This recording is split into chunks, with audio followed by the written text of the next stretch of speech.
Welcome back. We're finished our long summarization of season one of Love Live School Idol Project. And we're gonna get into our rankings, where the other point of this podcast, besides holding our friends hostage and making them watch the entire series, is that we want to rank these girls in numbered lists. We're gonna start with Muse, of course, go to Sunshine, and then finally to Nijigasaki. And we're going to put all 9 girls from each show from our personal worst girl to our personal best girl.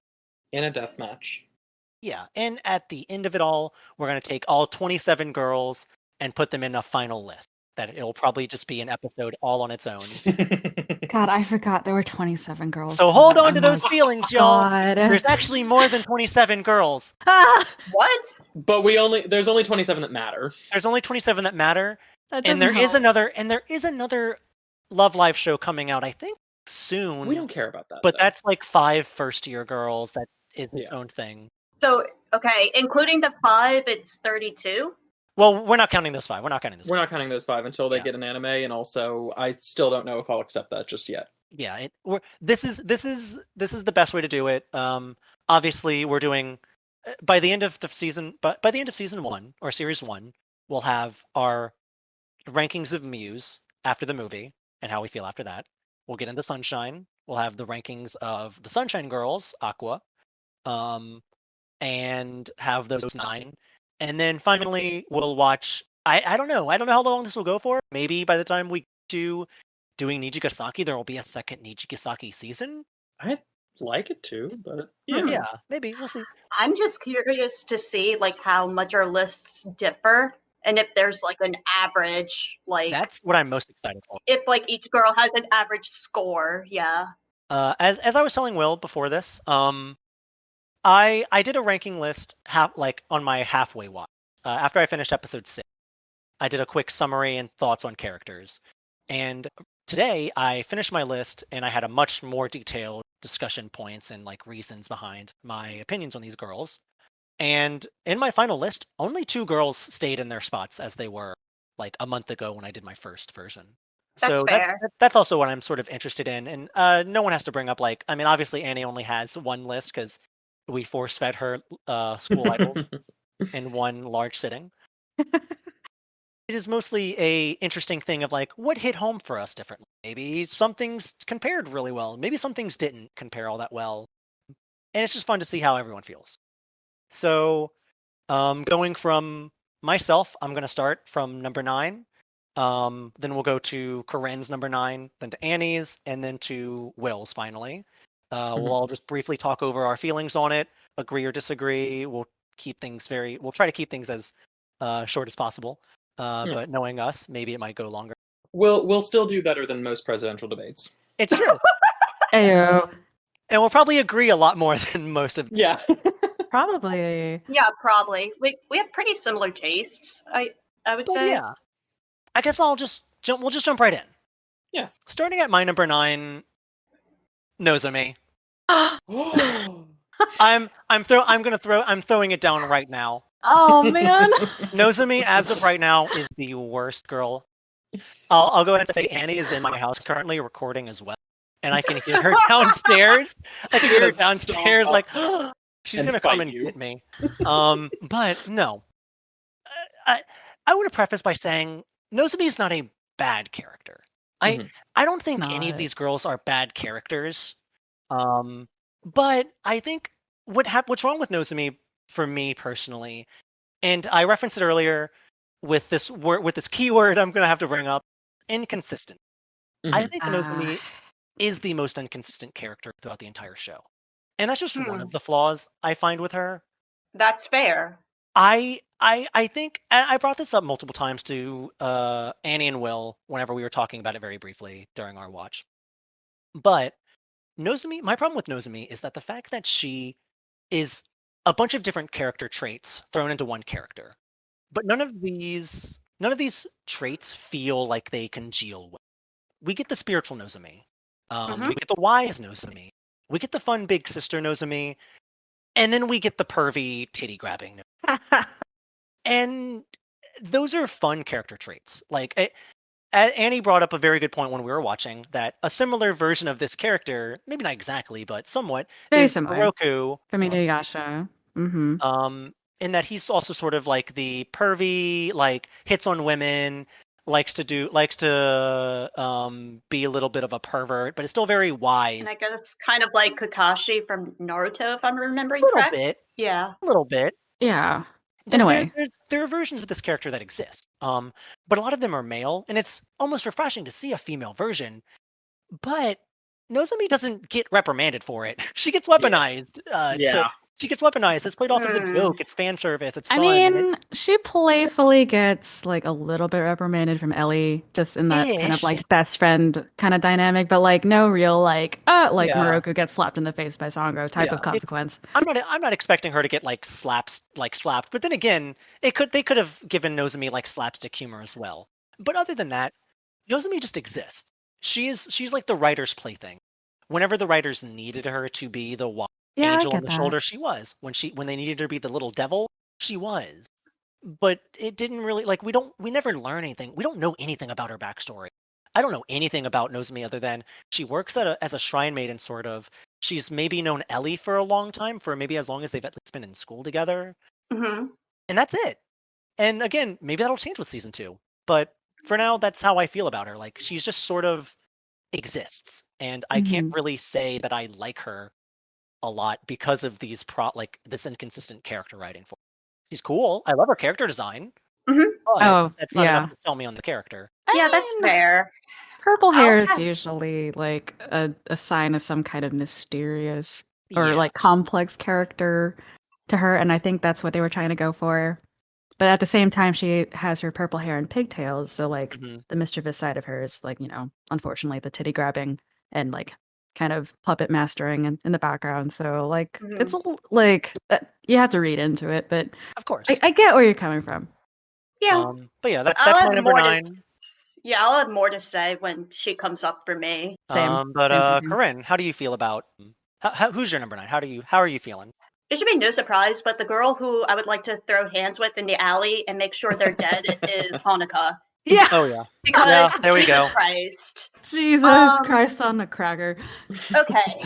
Disclaimer, I am sorry if this upsets people. Legitimately. Because we're here to upset people. It's fine.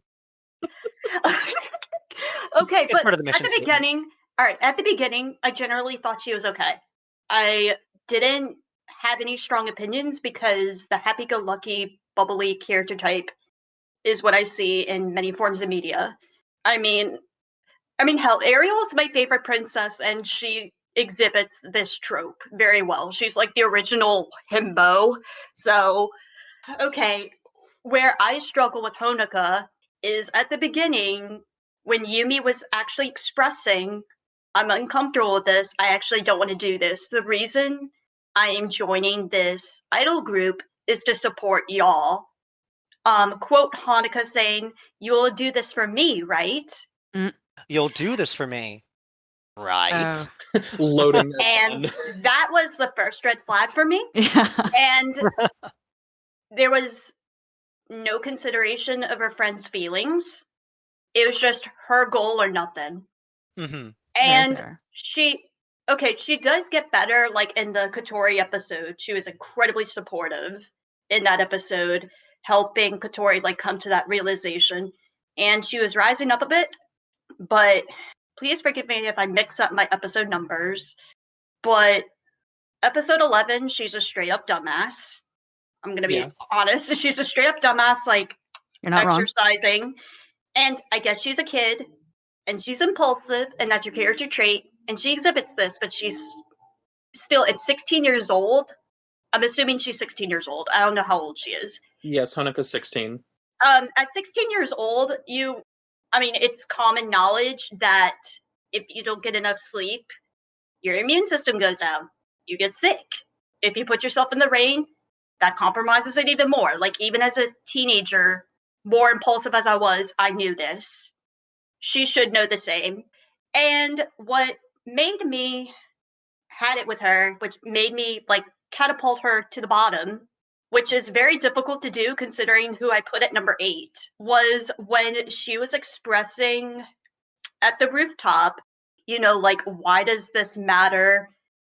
If I remember correctly, the quote was like, none of your dreams really matter. None of what you think matters. Only how I feel matters, and I'm going to quit. And please bleep me out, but you for saying that. Yeah. You have no right. Yeah. You have no right to say that other people's dreams are meaningless. What makes them carry their will and strength and to go forward is not meaningless. You have no right to make that judgment. Yeah. Yeah, seriously. And speaking as someone who grew up with an abusive parent who used very much of these emotional manipulative techniques, except, you know, father to daughter, I was not having a fun time. And when Umi slapped her across the face, I cheered. I really did. It felt amazing. It's kind of cathartic in a way. Like, Yeah, it's see- cathartic because she finally got some kind of comeuppance for her bullshit. Yeah, like she's pulling some shit, and yeah, someone's putting her in her place, even if that is. Yeah, someone puts her in a place for once. But unfortunately, at the end, she still gets a pass because she still doesn't show that she has learned anything. Yeah. And not to mention, if she loses her shit from her friends like going off to pursue her dreams, how is she going to react when a third of her crew is going to graduate at no choice of their own? Like, if you're having this much issue, like if you're having this much issue with just one leaving, you're not going to be doing so hot when 3 leave. Like, you have to Yeah. get your shit together. Will. Oh, Yeah. you'll Yeah. find out. Oh no. Fuck you, Hanukkah. Fuck you to the There highest we go, level. baby. We in it. All right, thank you. Annie, worst girl. All right. So to preface my countdown in general, I judged my best to worst girls based on how much agency the girl had and how much character complexity they had, and just kind of like balancing those two like major traits more or less. And so at number 9, my worst girl, at least for me, is Reen. Mhm. All right. Because she's basically like she's 2 tropes, and that's basically it. She's like one of the 2 best friend trope characters, as well as the cat girl, Yeah. and that's pretty much it. And she's also she also does the thing of removing Hanayo's agency when Hanayo is trying to decide whether or not to join Muse in the first place. Lord, I forgot about that scene. I That was stuck pissed. with me because like at first when like they introduced Reen, I was kind of sympathetic towards her being like the tomboyish kind of character, being embarrassed to like try to branch out into like dressing more girly, but then getting like teased about it. I'm like, okay, that's a Right. little sympathetic. But then like but like that's it. Like she's really just like the best friend trope to Hanayo, and then like is very pushy towards Hanayo, like trying to almost force her to, I mean, to be fair, pursue Hanayo's dream of being an idol, but like just in a very, very like pushy, almost toxic way, in my opinion. Yeah, Mhm. that bothered me too. I remember Yeah. reacting to that. In comparison to Maki was trying to do the same thing, but in a more like technical way, since Maki has a musical background and was literally trying to like give preliminary voice lessons to Hanayo. And I'm like, you know, I appreciate that. Like she actually has some like knowledge to like pass down, and maybe they would go more into that kind of like mentorship dynamic. But nope, that didn't happen. We don't really I dwell on know. that too much. That's a so shame, man. I would have Yeah. loved that. It's a 13 episode Idol Girl anime. I mean, Yeah. that was too much to expect. So we can only get so much Yeah. from these first 13 episodes, and we can only, that's the big thing, is we can only hope that season 2 maybe changes our opinions on some of them. I'd love Maybe. for some of these opinions to change and me to move my list around. I don't want the Yeah. exact Yeah. same list I had this season as I do at the end of next. Right. And a really quick last note, I just lived for the moments that whenever Reen said, yeah, Will would just lose his shit when I was watching it with him and Tyler. grabs a pillow and throws it at the TV. Yeah. All right. So yeah. Will, worst girl. It's Hanukkah. It's always Honoka. Honoka. Yeah. It's always been Honoka. It hasn't always been Honoka. But yeah, it's her. She is the actual worst girl. Amen. Honoka stands do Yes. not interact. She even says in the later parts, like, I kind of, like, she didn't literally, but she's like, I kind of do suck. Like, I'm stubborn, I'm pig-headed, I'm tunnel-visioned, like, I do all of these things. I have all of these problems. Will nodding. Yeah. Yeah, you And- are. Yeah, Yes, you are and not that's wrong. fine. That's fine to have character flaws, but Yeah. learn from them, man. Yeah. And that's the thing, is at this point, she does not learn anything. She just says, these are my flaws, deal with it. Almost. Exactly. And that is so toxic, and it's like, you Stockholmed these bitches into being your friend, and I don't know where that comes from. Like, y'all drop her ass and get a new leader. For real. And it wouldn't feel as bad if, again, we got more of their friendship as younger kids. Like, if we got Right. any of that build up. But we get like 2 scenes of them as children. The one where they're climbing the tree and the one where they're playing tag. That's Yeah. it. We don't Mhm. really get anything else of that. So we only have to rely on what the show shows us of her stringing them along to achieve what Honoka wants to achieve. Yeah. Right. But it's like I said, if Umi, if all of your friends jumped off a bridge, or if Honoka told you to jump off a bridge, Honoka would be over down below and Kotori would be halfway there. Yep. And that's not good. No. No. But yeah, that's we aren't going to turn this into the Honoka trash session, but it kind of is for me when it comes to her. She's just awful, honestly. Yep. For me and you. Yeah, We'll trash her together. the two of us kicked her to while she's down. So I don't need to go any more into it. But yeah, that's Honoka suck. All right. Moving on to number 8. I'm going to keep on the Honoka trashing because Honoka's my number 8. Honestly, it sucks. Like, just speaking of my own perspective of it, Honoka, when I did my list halfway through after episode 6, Honoka was number 3 for me, actually. Because I did like it. I like characters that are the go-getter, that they're happy-go-lucky. They like see a goal and they want to achieve it, and nothing's gonna, because they've got their eyes are bigger than their dream. And in some instances, she's really fun. Like, the early on stuff is really fun. She's over dramatic.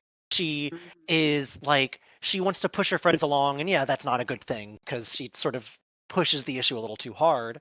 Yeah.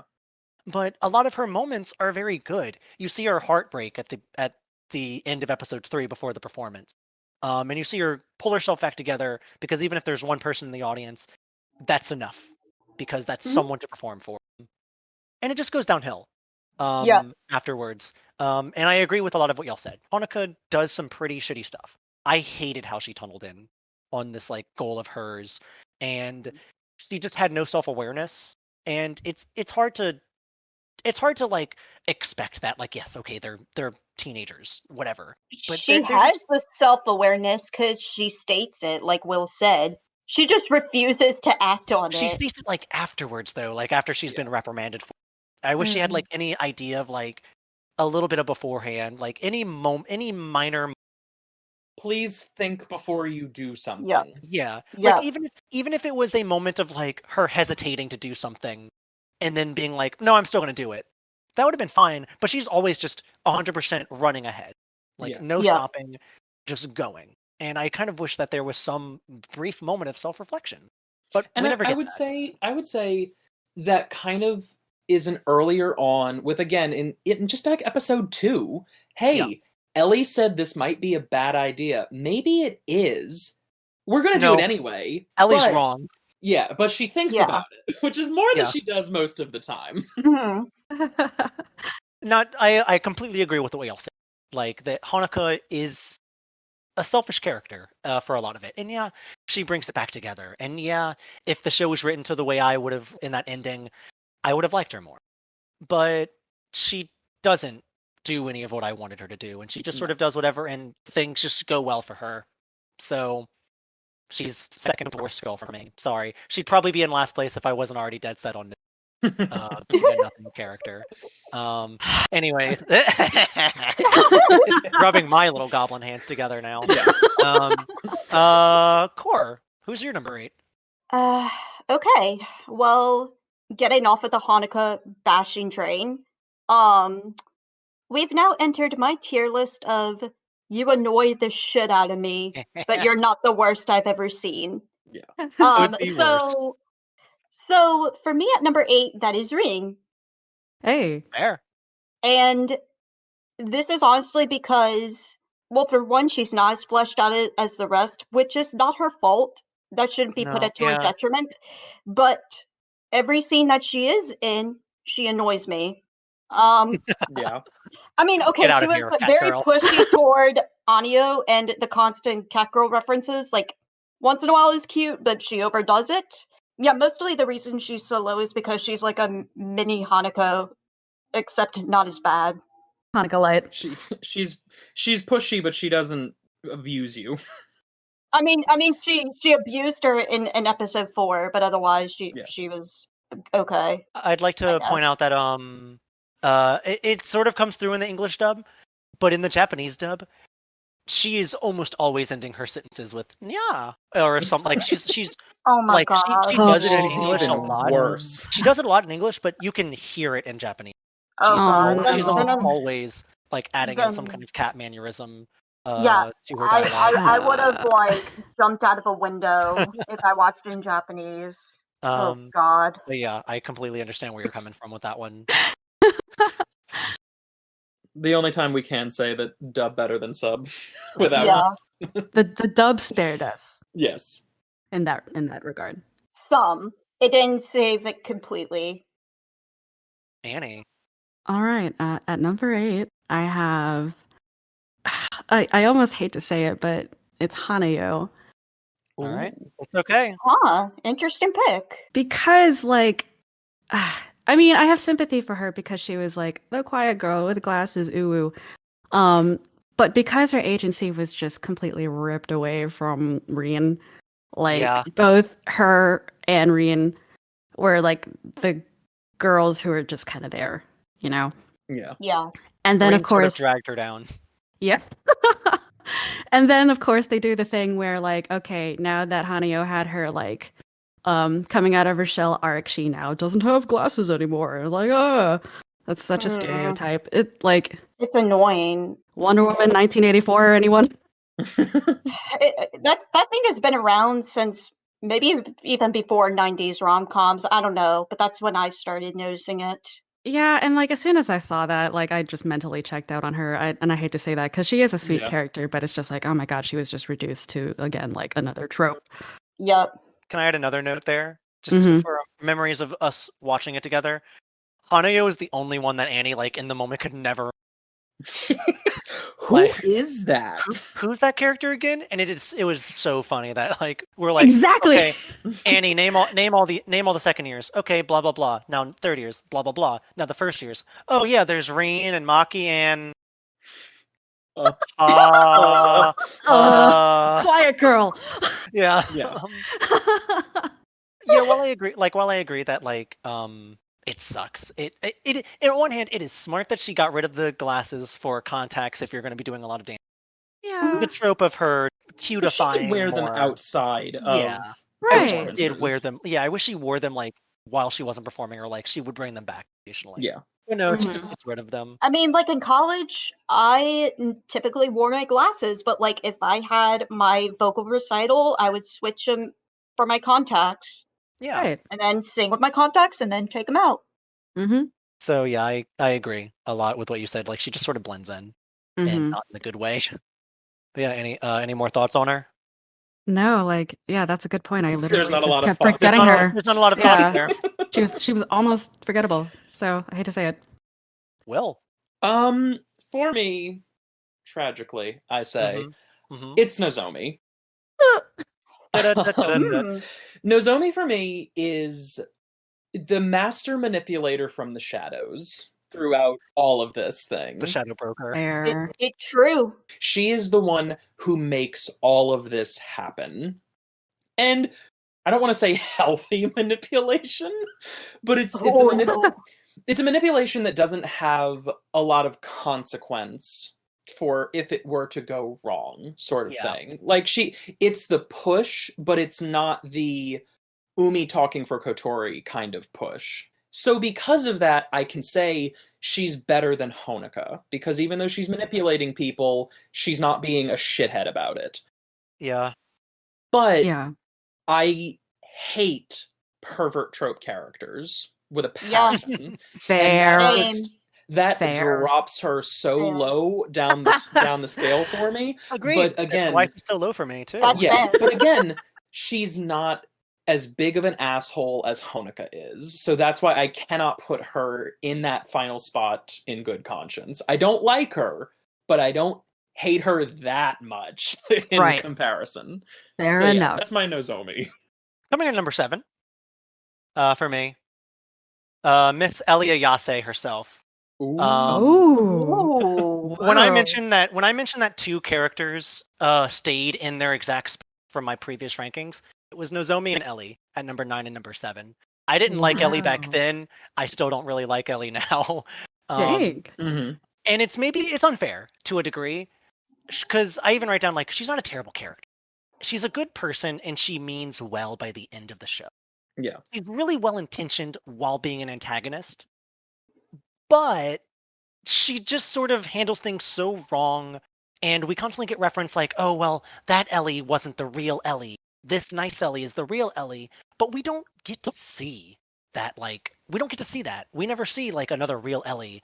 And even in episode 13, when she has the chat with Hon, she mentions, like, oh, I was weak in the past.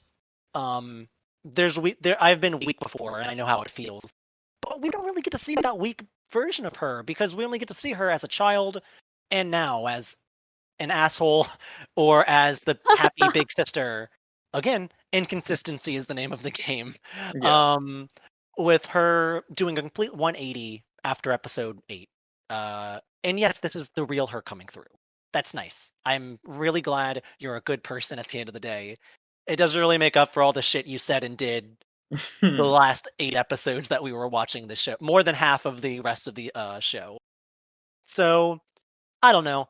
I think she's fine, and I think Ellie is actually one of the ones that I am most hoping her spot changes in the coming seasons, because I really want them to, like, show me more of Ellie. I think The she's real a cool Ellie. character. Yeah, I think she's a cool character. I wish they would have shown us more about her ballet stuff. I Yeah. wish they would have shown us her doing ballet at any time, like in her adulthood, like at like any side tangent on. But we don't get that. We only get what the show shows us, and it doesn't show us much. So she's just a big shrug to me. Mhm. The only thing, what makes her worse, is that she did summon Nozomi into this world, and for that is an unforgivable sin. It is. She should have considered that before anything. She summoned Nozomi into this plane of existence, and I can't forgive that No. of her. Oh, fair. That's where she firmly resides for me. You brought Nozomi into this world. Oh my god. Nozomi, and here's my theory Yes. that There I've we only go. mentioned in passing, mostly to Will. Nozomi is never interacted with by anyone else in the show other than the other 8 girls in Muse. No one talks to Nozomi. She's in scenes, but no one directly looks at her or addresses her, which leads me to believe that Nozomi is a spirit of the arts, maybe a demon of sorts, Or Black She's a Matter. muse. brought into this plane by Ellie at a young age because Ellie was so desperate for recognition and for some kind of self-validation that she summoned this being into this plane, and the two have been attached to each other since. Whoa, that's The only twisted. time we see Ellie and Nozomi away from each other is when Nozomi is in the Shrine Maiden, where she is at a place of power of sort, where she doesn't need Ellie's attachment, the chain binding her to this mortal coil, Yes. connecting her here. And so Interesting. she acts as the spiritual guide to the others, while also feeding on their energy by grabbing their tits and sucking it into her own being, Oh so my that one god. day she may break free of Ellie's grasp Oh my god. Oh my and god. rain hell down upon this world. That's my theory. Thank you very much. There's a lot of holes in it because because there is merch of her. But I will not let go of this. You can take this And from again, my 9 hands. the only thing that I said was there is one interaction she has with someone, but Ellie is also in the room at the time. So it could also be a Fight Club situation. It's Yes. with the student council. Yes. Spoilers for Fight Club. In 2021. Anyways, that's my thoughts on Ellie. Corinne, who's your number 7? My number 7, we go from annoyance to I forgot you existed. Mhm. And as Annie understands, Hanyo is at number 7 because I sincerely forgot she existed. It's so fun. It's amazing. It's really good. It's like that Like, third I have first year. I have nothing wrong with her as a Yeah. character. It's just that I don't remember her. Like, she might as well be Where's Waldo in the books, and you can't find her. Mhm. Which again is so unfortunate because she's such Yeah. a sweet character. Yes. She's the Megan Icon. Yeah. And Only like I wish they did more with her. it's Maybe just again. it's just sad Season because 2. she only shines in episode 4, and that's it. She has She her doesn't episode and then stand out she's anywhere passed away. else. Yes. So that's really all I have to say. Sorry, Hanyo, but you're at 7. She's not the Wah-wah. worst. Maybe you could be happy because 7 is a lucky number for some people. So Oh yeah, whenever we get to number 4, that's the deadly number. That's the death number. That's the death Oh, number that's in funny. Japanese. So in It Asian is? culture, yeah. I didn't know that. Yeah, so fun trivia real quick. I love fun trivia. In Japanese, 4 is she, but it could also be interpreted as the word for death. So like sometimes they teach like how to count and replace the word for 4 with I think yon, just so like for extra superstitious people who don't want to say death for number Yeah. 4. So should I be concerned because 4 is my favorite number? Yes. Well, Only if you're in Asia. You're not Asian, so you might be fine. Like, I'm the 4th child, and it's my favorite number. Dun dun. As long as you're not the 7th child of a 7th child, then Yeah, you're that's just a fine. werewolf. There. Then no, we're not getting into that. Annie, who's your number Yes. 7? At number 7, we're getting back on the hate train with Hanukkah. Hell yeah. Get a rest. Get a rest. And here's the turning The JoJo point. scene of us kicking the shit out of Hanukkah. Yeah. God. This is me coming into the alley and contributing to Here kicking comes her the Dragon Fist! Is it weird that I can see art being drawn of this of like 3 feet and then like a God. 4th with Annie's foot? Yes. I'm coming in to kick her in I don't know, the kidneys, the head, whatever. I really don't care because I totally agree with y'all that like she's the master manipulator, emotional manipulator. Really is just in her own head to a fault, trying to like get her own agenda, dream, passion, whatever. And she like, which sucks because like I really liked her in the beginning because like she was this happy-go-lucky, spastic kind of like main character girl. But the moment that really did it in for me, that like made her plummet in my ranking, was when she was recruiting Maki, and like there was a moment like she made her do like push-ups while smiling, like, see, like idol work is work. And then I think sometime after that she said something to the effect of like, well, if you're an actual like music writer or songwriter, then like you could, but if not, then I guess I'll just like go to someone else to write Yeah, her music. I guess you're just not that great, Boing. actually. Which, as an artist / musician, that I took great offense to that. Fair. Annie's eyes turn red in the moment. Like, Fair. yeah. So like, I mean, yeah. speaking as someone who doesn't like Hanukkah, that's fair. Mm-hmm. So yeah, not to rehash, but like, yeah, I'm on the same page. Just she's at number 7 just because I unfortunately remember her for all the wrong reasons. All right. And Will. seeing as how we're still in bottom tier category for me, Yeah. it's Rin. Look, hey, we're all in agreement here, more or less. It's Rin because Yeah. again, Nya is my trip. I cannot stand her ass. It sets off a rage inside of me with these little annoying cat girl characters. Like, why can't y'all be like Carol from Precon? Why could you be normal? Yeah. Why can't you just be normal? Yeah. But what I will say is though, she's annoying as hell, and yeah, we have the issues of agency that's brought up with Hanyo. But that's it. She's annoying, but she's not a sexual harasser, and she's not an emotional abuser to the extent that Hona is. So it's like, I don't like you, but I can't hate you as much as them. You win by not losing compared to them. That's what it is. That's a very low standard. Exactly. That's the only reason that Rin is not worst, is because there are worse people than her. But there are others who are miles above. Yeah. So yeah, that's my only real thoughts on Rin, is I don't like you, but you're not an actual piece of shit. Yeah. Yeah. No! No! Yeah. Running away. Number 6. World premiere. Okay, yeah. I'm gonna say we're out of hate territory for me. We're number 6 is a firm. You exist.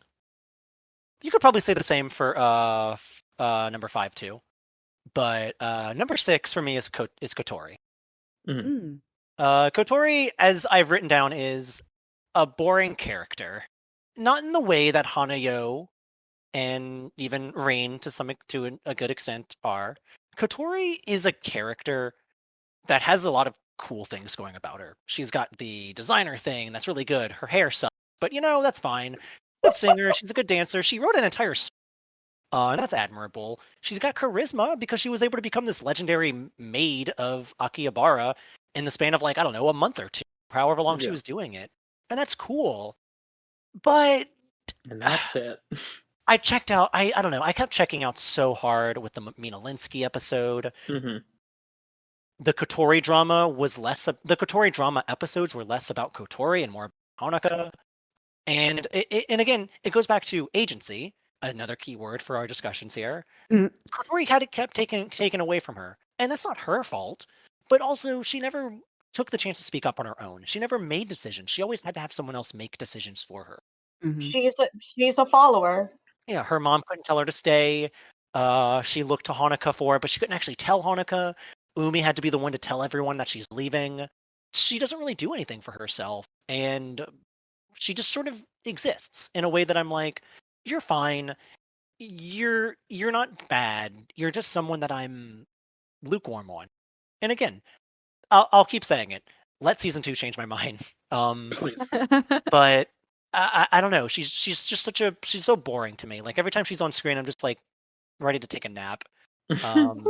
Because she doesn't really contribute too much after the first few episodes, and it becomes about her, but not really in the last few episodes. So I guess. But yeah, that's my general thoughts on Kotori. Throwing it over to Corinne. Number 6 for you. For number 6, I'm gonna also go with Kotori. Hell yeah. So it looks like so far I'm matching with people on second years, which is kind of odd. Yeah, Kotori, I don't really have any issue with. But I remember her more than Hanyo, which is why she's a rank up. I'm sorry. It's fine. Hey, look. Get her ass. Well, the two of them have very similar character types. Like they're kind of, I mean, they're not the exact same, but they're kind of like in this same like group type, I suppose. Mm-hmm. Playing the shy, more timid supporter. But Kotori has a little bit more going for her because she has these little plot threads that give her development and let's say character conflicts in a character, which I can really relate to. Like I said earlier, if I have to make a really big decision and tell someone that I care about I feel that. Yeah. I really feel that struggle. It's just the top 5 are either more memorable to me, or more funny, or much better written. Mhm. So I would give Katori like a C. She's a solid. Yeah, I agree with that. She's a solid C as a character. Mhm. Yep. All right, I can see that. Annie. It's so funny because Katori is also my number 6. Hell yeah. Oh my god. But like, I was torn between, I guess to reveal my number 5 at the same time. I was torn between Katori and Maki because they're very much in the middle for me. But again, because Katori's agency was just totally eclipsed, Yeah. that's why she is at number 6 for me. Mhm. And arguably, even though she had more going on for her as like the maid of Akihabara, fashion designer, very cute poster designer, might I add. Mhm. I honestly forgot about her until like the latter half of the series when her episodes came up. I'm like, oh yeah, You're Katori. here. She's You kinda- exist. Like she was in the beginning as like Girl the with the third bad friend, best friend number 1, Yeah. Becky with the next bad to hair. best friend number 2. Her and her mom have bad hair. Yeah, it's Yeah. true. Yep. Genetics. Yeah, just because she kind of disappeared literally for like half the series, like that's why she's at number 6. That's fair. So that is so interesting. And Will, number 6 for you. I'm almost there. But Ugh. Oh. for me, it was Hanyo. For 6, actually. Aw. Hanyo she's there. She's there. That's really that's all I can say. That's the sentence for her character. She's there. She's there. She doesn't suck, but she's not remarkable to me. She's almost the middle ground. That's it. Hanyo's there. Period. I don't really have a lot to go on her. And I feel like also you have all brought up the points with her of like the problems that come in with her character, how much is taken away from her, everything. And for me, it's like, yeah, you're here, you're on screen, cool. You've got a cat with you, great. Oh yeah. So yeah, that's really it. She's there. Yeah. Yeah. Yeah. Yeah. Yeah. I'm gonna cry.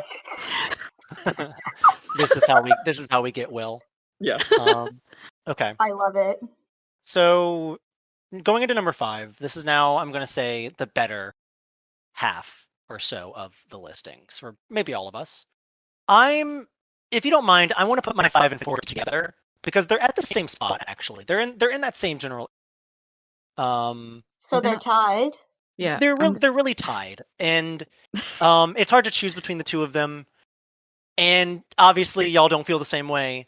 But my 5/4/ in the same are Hanayo and Rin, because you can't really talk about one without talking. Right. I mean, that's fair. They're Mhm. married. The big thing for me about these two, and again, there is one thing that made them go higher for me. And yeah, I'm maybe giving Rin a little bit more benefit of the doubt.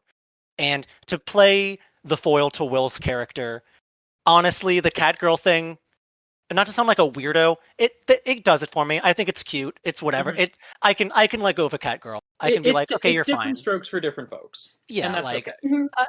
Not to out myself as cat girl liker account, but yeah, I think the whole thing with Rin is fine. Yeah, it's a little grating. Whatever. Yeah. I honestly tuned it out by the time she was doing it in Japanese.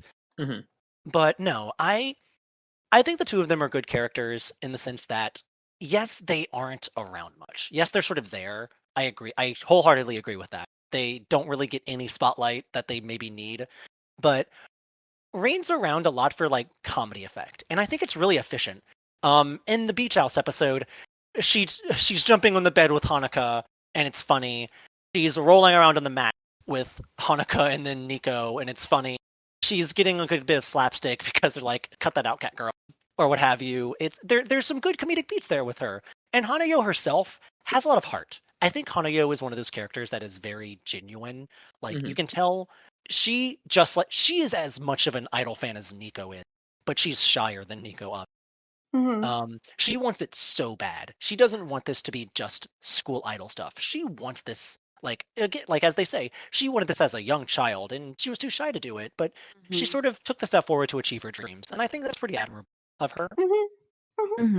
The thing that maybe got me to the thing that pushed them a little higher for me was in that last episode where they are the only two that side with Nico on we're gonna keep doing this. We're not That's gonna fair. stop. We're gonna keep doing, and yeah, maybe Reen's only there because Hanyo, but also maybe it's because she enjoys doing this now. That's fair. Got her to do it. Mhm. But yeah, like they're the only two that like are like that agree with Nico. Like, hey, we've worked too hard to stop here. Let's keep going. We're gonna still put on a show for Kotori, and we don't want to just let this pass us by. We don't want to let an opportunity pass us by. And I think that is a very cool moment.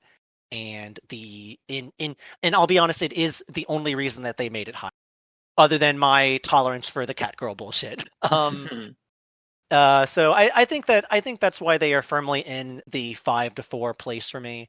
They're not the best, but honestly, I could not them, and I really do want to see more of them come the next season. Like, I'd really like to see their friendship / their own character developments advance somewhere. Let them have that screen time, but I don't know what to expect yet. So we'll see. Yeah. Core number 5 for you. Okay. To begin, first, I didn't expect this character to be this high. In fact, I came into this show expecting to hate them. But somehow, beyond on odds, they somehow climbed the ranks the longer the show went on. I have no idea how the hell this happened.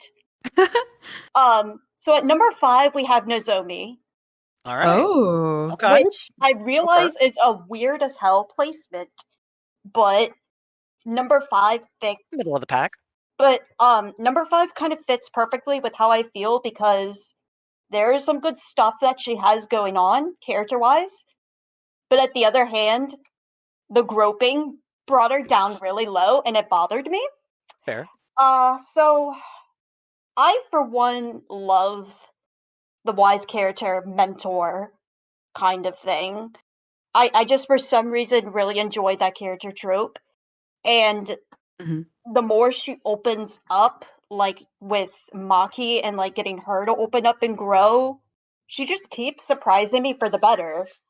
That being said, like I appreciate her, but again, the groping just stops her from being in top tier. So she's It's a little just tiresome, fair. yeah, it gets tiresome. So she's just dead in the middle tier. You're fine. I appreciate you. And that's fair. Yeah. Annie?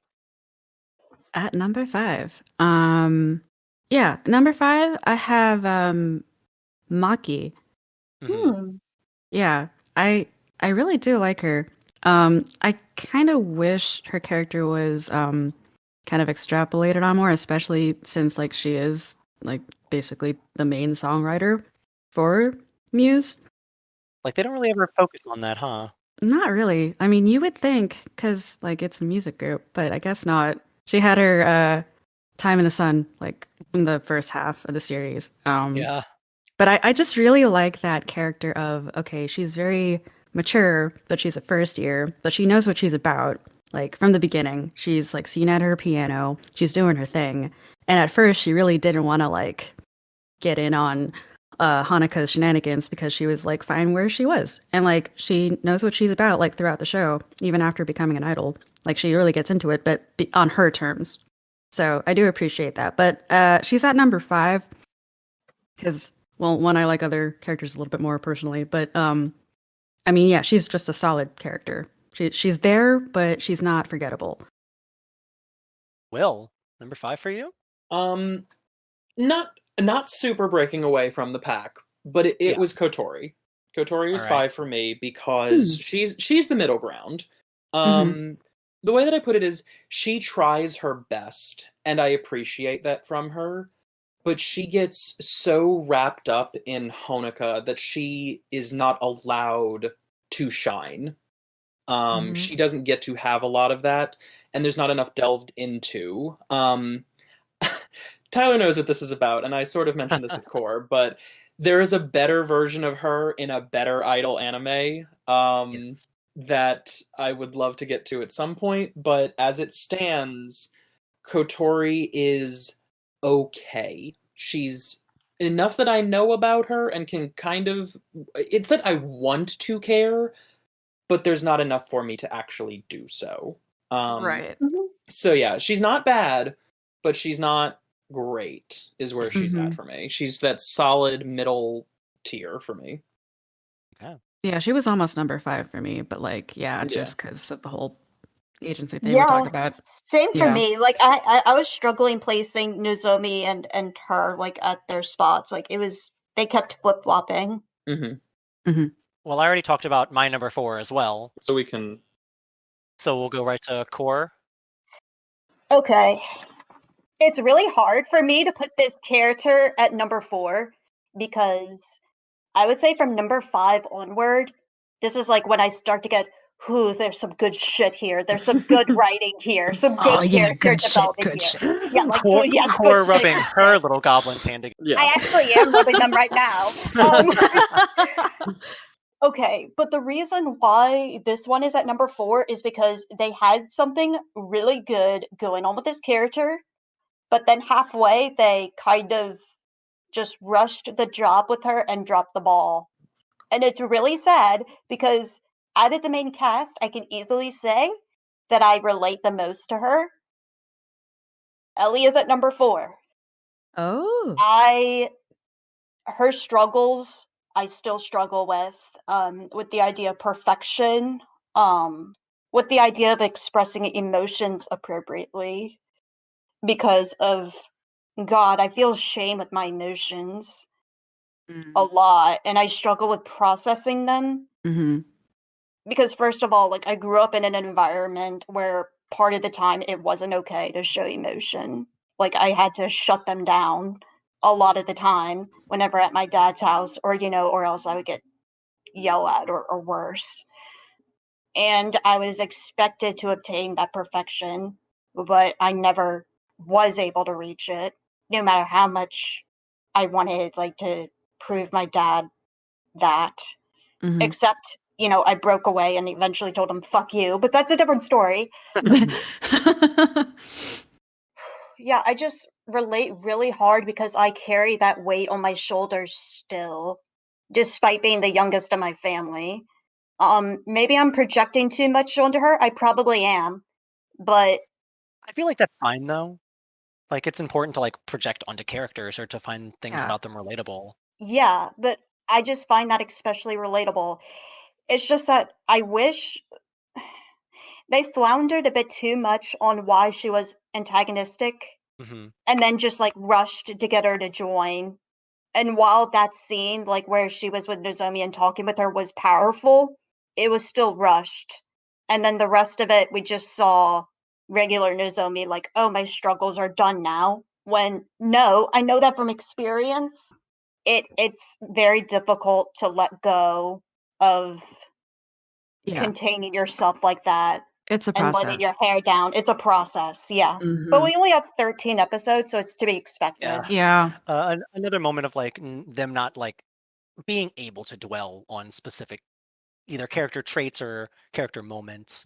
And sort of like sweeping it under the rug a little too quickly. But again, exactly. maybe the wrong show, but at least they tried. Yeah. So number 4, my favorite number, the one who I relate to the most. There you go. All right. Annie, who's your All right. number 4 of death? At number 4 of death. Honestly, yeah, kind of like what you said. From 5 on, it's like this is the good shit. These are the good girls, and like at some point, it's like I just like some more than others, but like I really do want to highlight the good of this girl, even though she is at number 4. I mean, number 4 is still high ranking. Yeah, the honorable mention. Yes. So at number 4, it's Umi because she is the voice of reason. And I feel like throughout the show, she has her own growth in terms of like overcoming her own stage fright, like embracing like being the idol girl and like being a little like letting her hair down metaphorically while still like being level-headed and like trying to be like the straight man or like grounding Hanako when Hanako's just going all over the place. Umi's there to like keep her grounded while also like being there for Kotori as well. And yeah, she's just a very well-grounded character, and I like her. And I have in my notes that I'm looking at right now, in parentheses, Umi, 2B with stage fright. Yes. Thanks, Kira Buckland. Still one of my. It's a very minor moment, but it was still very funny to me. Is episode 9 whenever Ellie finally joins the group, Umi like breaking down like, oh my god, finally a level-headed person other than myself in this group. Oh, thank God. Yeah. The weight on her shoulders lifts a little bit. Exactly. But yeah, Will, number 4 for you, right before we get to our top 3. Oh gosh. For I was going in again expecting a certain thing and it didn't happen. So number 4 was Ellie for me as well. There it is. I match again. Really? Yeah. Okay. Ellie, I came in expecting my favorite, and that's because when I first watched Love Live, I liked her the most, but that was also, I want to say, residual Daya connection. Mm-hmm. But rewatch her down because while I still like her, there are so many issues I have because of this bad writing around her. Yeah. In just all the stuff of like, my art is better than yours, let's look into ballet for this, and not seeing, as we said, it's like, okay, did you just go through this as a child and then you just quit and you never did anything with ballet again? Like, I hope it's like riding a bike and you're just teaching them this fucking Bolshoi ballet kind of thing. But like, we don't see anything more of you. Are you even that good at this anymore? And that's frustrating to me. That's a fair point. Mm-hmm. So there's just so many plot holes and issues that surround this girl that it's almost, I want to say, I have more of an issue with the plot than the character, because I like the character and what she can be, but there's so much around her that causes me some that I cannot put her higher than that. I completely agree with that. So interesting. Yeah. So she has to hold on to that 4th place spot for me, because she's not love you with all my heart or like you that super much, but I want you to be better, but I don't know if I can give you that yet. So yeah. All right. So getting into top 3 now. Bronze medal. Oh the yeah. bronze medal. I think it's a little biased, I feel. Mm-hmm. For various reasons. It's to but be expected. Number 3 for, I mean, that's the point of this anyways, that we are biased. Yeah. But number 3 for me is Maki. I think Maki is a very good character. Tsundere characters hit me right in my Doki Doki, my Kokoro. And I don't know. She's got a lot of going on for her. And one of them is that, again, she has maybe the most standout character design out of everyone. The red hair is very striking. Pyle as a voice actress is really good, and her singing voice is also really good. Yes. And she's just sort of fun. Like whenever she's being, oh, I'm the cool off to the side character, and then immediately someone does something to tease her, and she's like, wait, no, Right. It's very fun to see a character get flustered. Yeah. She's just a very fun character. I think she's only the bronze medal because we don't really get much of her this season. We sort of we get the scene of like Nozomi helping her, like, hey, it's okay to let others in, let your hair down a little bit. The pillow fight is fun. Yeah. We know she's rich, and we know she's really good at music. I think that's a really cool character trait. And to tack on with what Annie said, really disappointing they don't really ever do anything else with it. We don't really see her composing ever or doing anything like that. Yeah. But yeah, I think she's just a fun character. I think there's a lot to her that is still left unsaid. And I really hope we get some more like specific Maki-centric episodes or something along those lines coming up, because I maybe want to raise her a little bit, but as far as we've gotten, that's pretty much it. She's sort of around, but she does some things, and she maybe contributes more than some of the other girls do, which puts her a little higher for me. but yeah, like I just think Maki's fun, and also she's the girl I use in Grand Blue whenever I ever use the first years. Yeah, exactly. So Same. Nice. anyways, Core, how you feeling about number 3? Well, number 3 is also another case of I did not expect her to get this far. Uh-huh. I expected to dislike her as well. But considering my favorites in other media, I probably should not be surprised. Because climbing up from the depths of hell, climbing to number 3 to claim the bronze with a French fry in her mouth and a mask. Yes! Oh, yeah. Nico. Yes! Oh my Here she comes god. with the chair! She Literally. she legitimately clawed herself up the ranks. I am not kidding you. She fucking deserves number 3. Dude, Oh, what can I say? She comes across as really weird to me. And who wouldn't? Because she's this creepo who wears this mask, sending a non-hate over the internet, wears this pink poop hat while going incognito. Like, she's freaking weird. And that's why we love her. That's why we love And her. yet, and yet she gets even better when she does her underplotting shit to make herself be at the top as the main girl, but she still just stands out despite being shat on in the best way possible, in the most hilarious way possible. Right. Despite everything, Nico is Despite still everything, a she's little devil. she still shines out on top. My favorite scene had to be when they were all in the club room together, and Nico is explaining like how, you know, she explained herself to be like the most qualified, you know, to be leader. And then when it shows like back to the club room, everyone else fucking left. Just gone. Oh, It yeah. was just gone. Yeah. And I was like, at that moment, I knew that like she was gold. And like, Like, oh, her Goral. like a bronze, and then her being nailed with the pillow at the pillow fight just solidified the deal. Like Oh, yeah. that, and like hit and like doing a karate chop at Rin's head. Yeah. By the way, my favorites all involve one hitting another person for the most part. Ooh. We love slapstick around here. Yes, we do. So yeah, Nico number 3, perfect. I Solid just spot. love the other 2 more. That's really the only reason why. Mm-hmm. Annie, number 3 for you. Now that we've narrowed these things down, we're sort of getting a feel for who's everyone's top list is. But At number 3, to segue, yes, Nico is also my number 3. For basically the same reasons. Like, at first, I really didn't like her when she was first introduced because she was like, who the hell is this masked girl in pigtails, like, being a cyberbully? Like, who does she think she is? And then, like, over time, I really warmed up to her.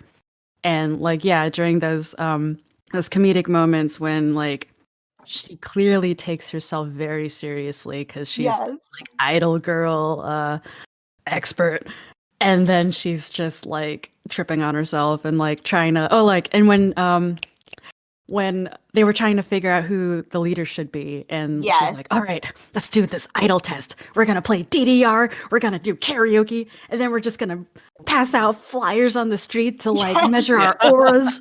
And she just sucked at all of this. yeah, She's got a lot of heart and a lot of passion. And like, just, yeah. And that trope of like, there's always that third year that looks like a child.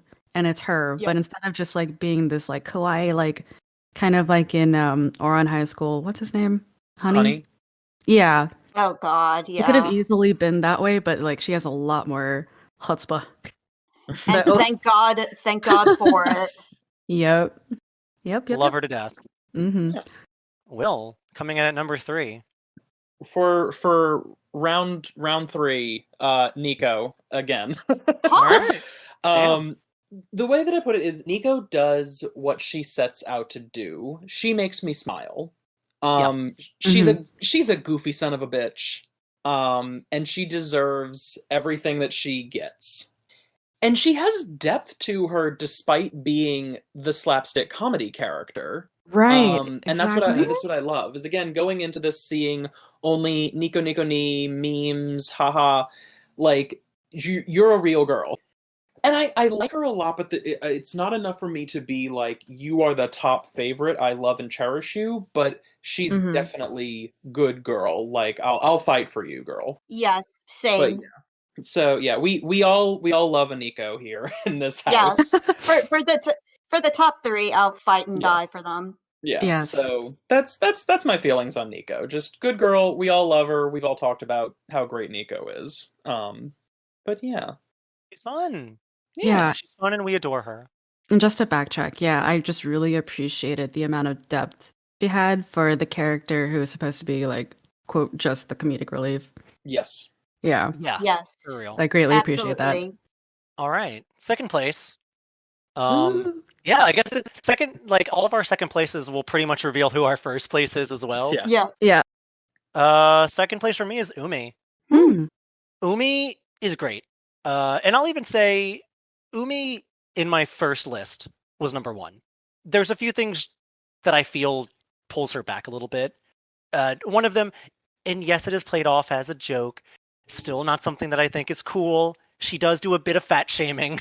She does? Yeah, When? in the beginning. Throughout. Yeah, she constantly is like getting on Haneka's case, like, oh, you shouldn't eat so much, you're gonna get fat. Oh. If you want to be an idol. I Yeah. honestly didn't consider that. I didn't think of that. It'd be funny if it was like a one-off thing. It'd be like, oh, Umi. But she kind of does it like 2 or 3 times throughout the series. Yeah. I figured that was her like insecurities being projected. Yeah, I get it. It's not a big flaw, but it is enough that I'm like, okay, come on, let these girls just do what they want to do. Don't get on them about. I get you got to work them into shape. They can have a snack every now. Yeah. It's fine. But no, Umi is a very talented person. Similar to Maki, she's got like a lot of skills that surpass maybe everyone else to some degree. I think she's got a lot of talent as both a singer, as a like she's the lyricist for the most part. The only other time that I can think that anyone else writes lyrics or it's brought up that someone else is writing lyrics is the one episode with Kotori. But for the most part, we can only assume that Umi is the one writing every song that they do. Mm-hmm. So she just has a lot going for her. She's willing to also, to some degree, call Hanukkah out on her bullshit. Mm-hmm. Again, another flaw is that I didn't like how she took away Kotori's agent and just spilled the beans to everyone. Yeah. Episode 12. But yeah, I think she is a really good character. I think she has a lot going on. She's my favorite second year, miles above the rest, considering she really compared ever. But yeah, she's really cool. I think besides the moments where she's not staying in her lane, it's fine. I think her devil mode from the Slumber Party episode is so funny, and she just has like a lot of really funny moments. And honestly, get it, girl. Yeah. Mhm. But yeah, there's just enough there that I'm like, okay, you pull off second place, you don't pull off top for me. Sorry. But yeah, like it's still a very fun, very good character. Cord. Second place, I really don't have a good reason to justify why she's in this spot. She just really makes me feel good as a character. And I honestly relate to a lot of the things that she does and says. Maki for me is at number 2. Hmm. Like her opinion of saying like, oh, like idols like really do like important stuff like huh, like what do they really have to do? I honestly feel that way about a lot of today's pop music. I'm not gonna lie because they have like digital stuff at their disposal. Like classical Mhm. singing does not get as much attention yet. We don't have as many tools on our disposal. And she's a hardworking artist and musician, which I definitely relate to. And out of the first years, she is arguably the most fleshed and developed because she starts closed off, but then eventually opens up to the rest of the group while still being herself. And I appreciate that. Maki gets a silver for me. Hey, look, I think we can all agree that like our top 3 are there for a reason, even if that reason Yeah. is they're just comforting. Like I like this Mhm. character in some great capacity. Mhm. And again, we can only hope that future seasons and the movie like give us more of what we want. Yeah. But yeah, Annie, silver medal for you. Silver medal. Comes with a disclaimer because honestly, like it's a close tie for 1 and 2. Mm-hmm. If she didn't grab other girls' boobs, she would be my number 1. That being said, Nozomi is my number 2 because I did not Lost Fight expect music, that. please. I legitimately didn't.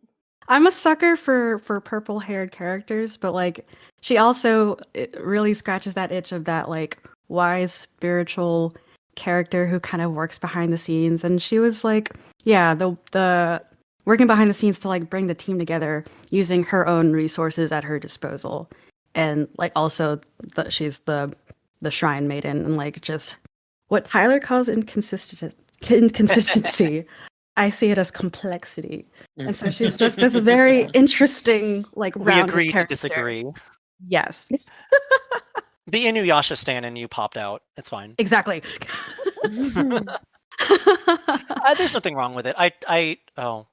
Don't look at Team Vanilla. There's nothing wrong with there's nothing wrong with Nozomi, I think. I besides what I said, I do think there's a lot wrong with Nozomi, but I actually it is mostly in jest. But of course, Right. I don't see anything wrong with her like getting to number 2 for it. But Mhm. yeah, I think I agree with what you're saying. There are part of her that I really like. And again, Mhm. season 2, come on, come at me. Yeah. Yes. Make Nozomi jump up. Make her move from number 9 to, I don't know, number 5, 4, 3, 2, 1. I'd be amazed. It'd be really fun to see if Mhm. that happened, but we'll see. Yeah. And like I also just really appreciated that, I guess to spoil it, kind of like how Umi is the voice of reason for Hanukkah, Nozomi is the wise friend and again like angel on the shoulder of Ellie. And like it was just nice to see that kind of foil relationship. So yeah, Nozomi, number 2. And she Mhm. never goes after Ellie with the titty grabbing that I can remember. She respects Ellie too much. She sets up boundaries there at least Yes. for her for her host. Yeah. Uh, Also, wait. Will. Oh, sorry. Fun No, go for it.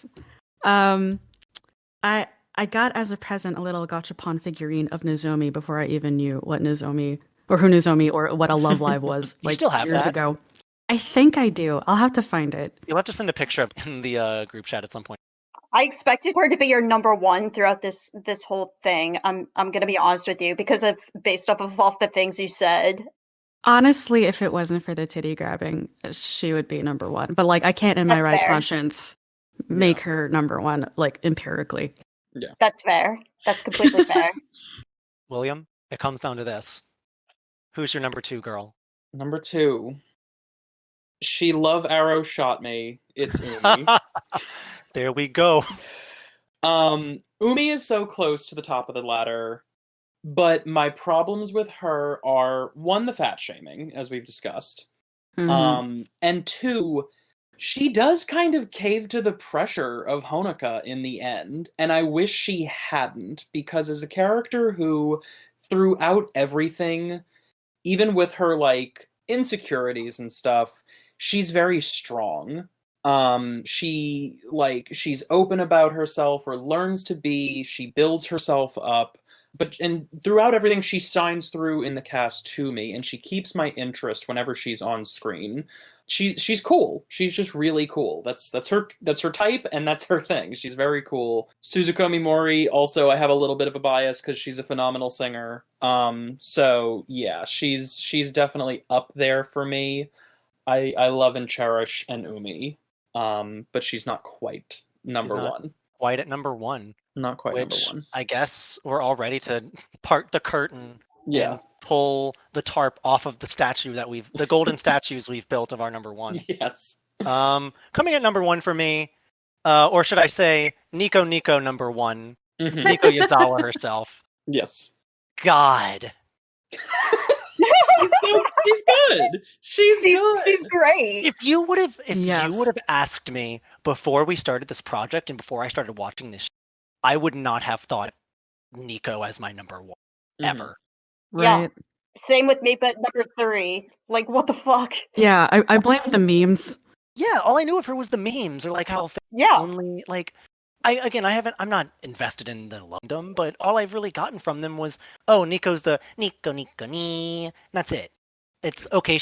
I guess she's a cute girl. I thought she'd just be the cutesy, annoying type that Honoka kind of is at times. But no, there's so much depth and complexity to this character that you can hone in on, even on like a slight rewatch.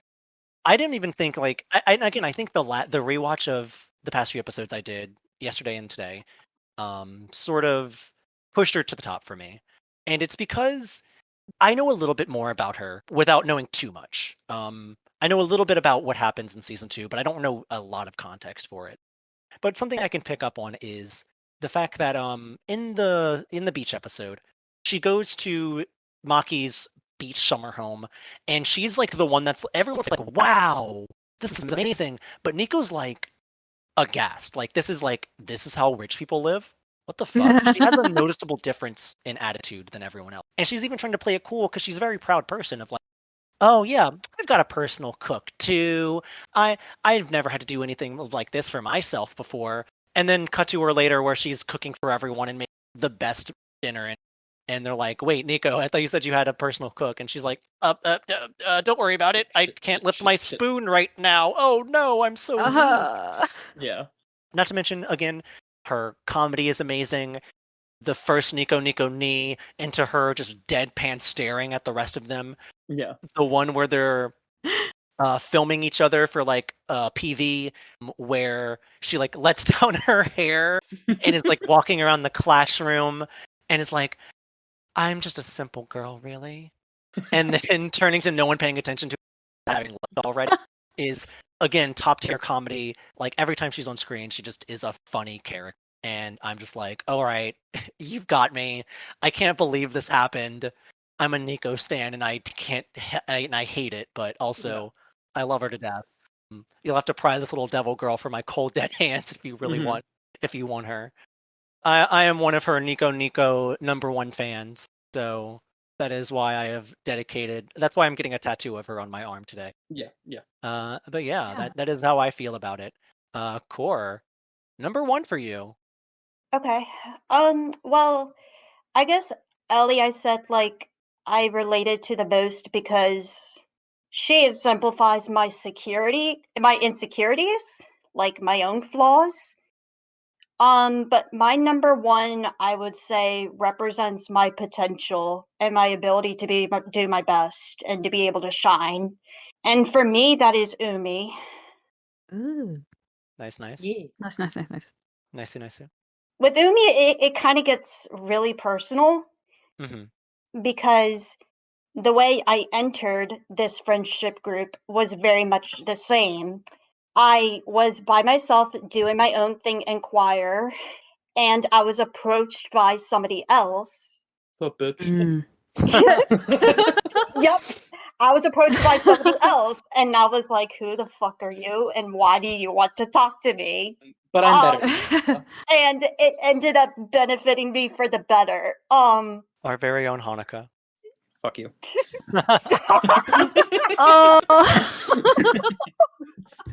And as like I became Will's friend, like I was also very quiet, very studious, very understated, very withdrawn, not confident at all, in the very least. Like I didn't really I mean, I knew like I had talent in singing, but I didn't know how to bring it out, so I was just pretty much a shell of myself. So seeing Umi at the very beginning struggle with stage fright, yeah, I've been there. Strugglings with the insecurities of her body, of her thighs, I've been there as well. Just being strict and serious and needing to maintain a high performance in what you do, be it archery for her, singing for me, I have been there. And eventually, like, while Umi is on the stage, she freaking opens up and shines and nails it. Very much like how when I was introduced into the group with D&D, I eventually opened up and began to shine within the game. And each day I keep striving to go forward. And she does the same, I think. And yeah, we do. I mean, I still struggle with the body image stuff, which I think Umi does project onto Hanukkah, which is not cool, but it's still a I very just- real issue. Understandable. Yeah. it is a real issue, like with that and confidence Mhm. wavering. I just see a lot of myself in her again, much like I do with Ellie, except whereas Ellie, they messed it up and like dropped the ball halfway. I would say with Umi, they did it right. Mhm. Yeah. So she gets the gold medal for me.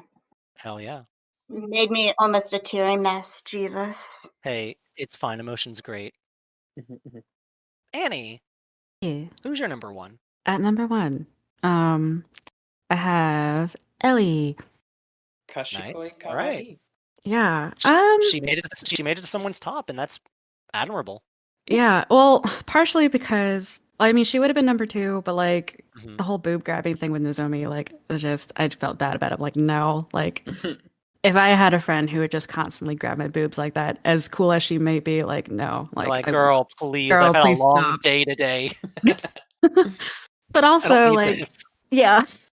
But also to Ellie's credit, I just really appreciated like her arc just from being presented as the villain and then realizing, oh, like she has her own reasoning and baggage that explains why she is like antagonistic and like she's not being antagonistic because she's evil or she's a huge bitch. No, like she has her own like insecurities she's trying to like still work on. And like she's a big sister, but also has all these responsibilities and is struggling with like what she has to do, what her duties are versus what she wants to do, even though she thinks what she wants to do is futile, but then realizes if she doesn't do what she wants to do, then she's just gonna resent her life and like she just sets herself free eventually. And like the top 3 girls, I would say have the most agency / like complex, Dabs. interesting things going on. Deb, yeah, yeah. Even though, yeah, I do agree she has like her flaws being like, okay, like, are you really like that much of an expert on ballet considering like you failed a audition as a child? Like, I can kind of relate to like hanging on to that kind of like, oh well, I have this like little nugget of wisdom and like or like sure, maybe she did keep doing ballet, just not competitively or like for the theater or something. So yeah, like I I just really appreciated like there was a lot more going on with her than like meets the eye at first. So basically all the third years are my top 3. Yeah. That was the point of all this though, is that all of us take away something different as characters. We all see something of either ourselves or something we admire or enjoy about each character, and that's the point of the experiment of the podcast. We sort of want to explore that.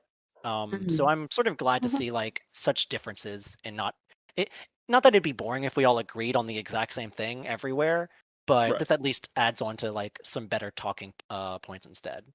Mm-hmm. And last but not least, My number 1 girl is the opposite of I don't understand. Is Maki. Maki is my little tsundere queen of the season. And I think what I like about her is that she is consistent. She has a very no-nonsense attitude to a lot of the girl shit. Like, and it's relatable. And it's, as I told Core earlier, way back in the day when I was into, like, My Little Pony stuff, Twilight Sparkle I enjoyed because she wasn't there to make friends and like, oh, haha, we're learning a lesson. It's like, no, I'm here to do a fucking job. And I kind of like that with Maki, where it's like, she is friends with these girls, and she does become really close with them and open up to them and everything, but she is true to herself. Even if that is, like, getting stirred and hiding how she feels about certain things. She gives Honoka a CD that she makes of music for her and everything. Like, she's holds back Nico from killing her, stuff like that. Like, she cares about these girls and shows it quiet in sort of her caring. own she shows it in her own way instead of being open about stuff blatantly so. And I think it's a good pace that they have with her coming out of her shell. And but they let her stay true to that nature of being this tsundere character. And it just really works for me. She's a case of showing and not telling. Yes, and that's what puts her at the top for me, even over Umi, who, again, great girl, but Maki just does it right to me. But yeah, Damn. that's Love Live. That's Love Live. Damn, we did the damn thing. Yep. It took us a few hours, but Yeah. we'll cut out the worst of it. We loved, we lived, and we laughed. And we did Yeah. laugh. Yep. So before we end the damn thing, every time I cuss, I still have to bleep it out now. But before we end this first episode, are there any last thoughts / hopes for season 2? Had to catch me there, didn't you? Yes, I Now, did. as someone who didn't know what a Love Live was until last week, Mhm. does season 2 have these girls again? Yes. It is the same. It is the same 9 girls. We are still watching School Idol Project. We are not Yes. moving to Sunshine until we are finished with School Idol Project, which means another season and a movie. Yeah, exactly. One more season, one Oh, movie. okay. To sort of tie it a nice bow to this present we are giving the world. And then we'll move on and we'll see how things go from here. But for now, we're still stuck with Muse. And again, hopefully we'll see hopefully we'll see more character development from the characters that didn't get to develop. Yeah, that is that's my my number main one hope. Yeah. But yeah, I think season 1 is a solid anime season. Mhm. It has Mhm. its faults. It has a lot of good shining moments. We obviously overanalyzed and dissected the shit out of this, but that's the point. And also, we're having fun. So hey, can't fault us there. But I don't know. I think Love Live is a fun show. It is a Yeah. it does what it set out to do, and it makes you smile. It makes you Yes. happy. Right. I want to see where they take the stakes in season Yes. 2 mostly. Mhm. With, I guess, spoiler alert, Love Live 2 Yeah. looming over them Yeah. as they prepare for that. So we'll Thanks, see. Arise. Yeah. And we get to see more of like new characters even. Yeah. We will not be ranking them, but No. they're there. But yeah, I think it's solid. I think it's a solid show, and I hope to see more of it. And I can't wait to get to more series to where I know the characters a little bit Yes. better. Yes. Mhm. But yeah, anything else from anyone? For Um, the end button. You go ahead. Yeah, I hope for, like everyone said, more character development. Hopefully, I know that 9 is a crowd, but I do hope that at least for certain characters, they gave them the chance to really shine. And also, please, for the love of God, have the growth actually stick. I'm glaring at you, Hanukkah, please. Please don't be abusive. For the love of God. Yeah. That is like a pretty low bar to pass. Please pass it. I wholeheartedly agree with that one. Okay, I will say it's more of a comment on this first series as a whole, as like a newcomer. My expectations were super low, 0. Like honestly, like I'm pleasantly surprised by the amount of depth and heart that this show had, because like on the surface, when you see like 9 kawaii desune anime girls Yeah. dancing around in an idol group, like you really don't expect much. And I'm glad that I was wrong. Same. You went from, oh fuck, it's Love Live to, oh fuck yeah, Love Live. Oh fuck, yum. Food for me? You shouldn't have. and like, even though we did rank our like worst to best girls, like by the end of the show, I still cared about them to some degree. Right. And like I think that's an accomplishment considering that there's 9 of them. Yes. You are at least, you know who these bitches are, and even with the case of like most of us disliking Honoka, disliking Nozomi, for example, it's not that we are like, God, I hate this character, she fucking dies, get life. It's like, get her. We don't want to stay forever. We want you to learn. I want my number 9 spot on my list to be because you just weren't as to me as the others were. because Right. emotional abuser. Right. Right. Right. Yeah. We'll technically do the roundabout of I'm knowing what happens in season 2 as I do. Mm. Season 2 for me is looking for it to end because it's a step closer to not watching Cool Idol Project anymore. Womp. Will is our dramatic irony, and we're going in bushy-tailed and bright-eyed, Exactly. excited for the future. And then we've got a whole fucking movie that I despise. But Oh, well, we'll get to God. the movie, and probably do the movie in a different kind of recording setup, as perhaps, opposed to how we're doing it now. yeah. Just do like a Mhm. live recording while watching it. and Just then- Yeah, riff tracks the movie. Yeah, that's what I want. Yeah. That's what I hope we God. can do. Is that I want to riff tracks, like live watch the movie, Yeah. and then record us like our immediate reactions, and then maybe in the moment give a quick ranking, a quick Yeah. final ranking of Muse. Yeah. But we'll get there. We'll get there in time. But realistically, season 2, the expectation going in is, because I obviously don't remember all of the details, I just remember plot beats for the most part. Mhm.